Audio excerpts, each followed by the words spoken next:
Are we guided by programs in our churches, in our ministries? Or are we allowing the Holy Spirit to have the last say in our churches and in our ministries? Are we going to be so bounded by traditions and our box up theology that we don't want to allow the Holy Spirit to freely move or reveal new things to us, like how it was done wrongly in the past?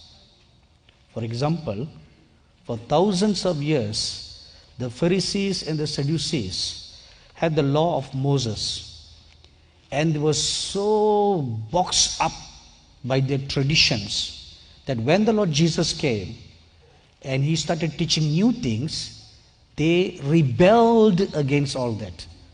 They said, where is this kind of teaching coming from?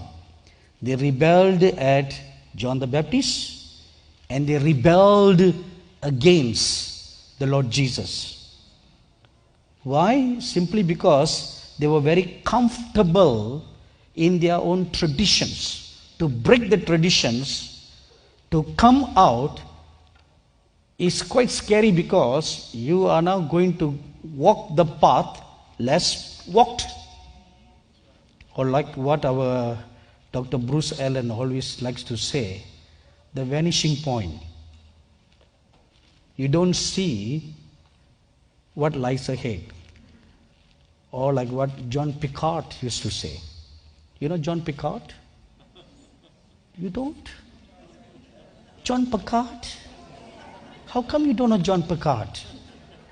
It's not Reverend John Picard. It's Captain John Picard of the USS Enterprise.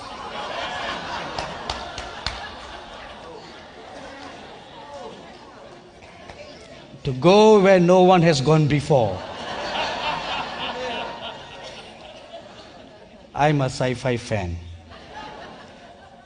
You see, it's scary, but it is a wonderful journey with the Holy Spirit. It's an adventurous journey with the Holy Spirit, where new vistas are open before us. You see, at the end of your life on this earth, you are hoping to be in heaven, don't you? Or do you prefer to stay here for good? If any one of you would like to stay here for good, I have a bad news for you.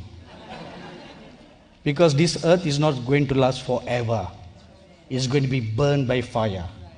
If you want to stay here for good, you will be burned like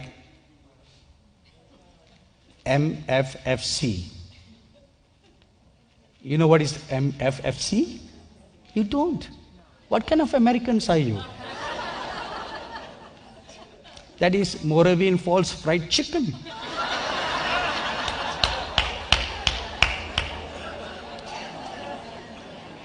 You have KFC, don't you?